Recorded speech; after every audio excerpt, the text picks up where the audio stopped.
صباح الخير عليكم حبيباتي بدي أسأل سؤال بس أوكي. سؤال أسألكوا إياه على هالصبح. الحلال مش راضي يعطينا أوكي، والحرام مش راضي يعطينا. شو الحرام؟ يقول لك خد خد على راسك خد على راسك خد على راسك، في الآخر تطلع بخازوق، لا أنت واخد هاد ولا أنت واخد هاد. تمشي للحلال تبقى تقول لك خد خد على راسك اوكي، كمان لا انت طالع بحلال ولا طالع بحرام. يا جماعه عن جد اقسم بالله حتى الحرام مش راضي يزبط. في ناس سبحان الله بس بتحط في ايدها في الحرام بتقول لك انا ملكة زماني، ولا رجل يحط ايده في الحرام يقول لك انا سيد زماني.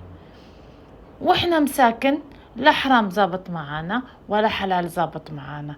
رأيكم شو السبب اللي يخلي ترى حرام ما يستقش لك؟ استغفر الله العظيم، يا رب تسامحني، استغفر الله العظيم. شو السبب؟ عن جد عن جد. يلا صباحكم مبروك، والله يبعد عنا وعنكم الحرام ويرزقنا بالحلال، يرزقنا رزق الحلال. اوكي.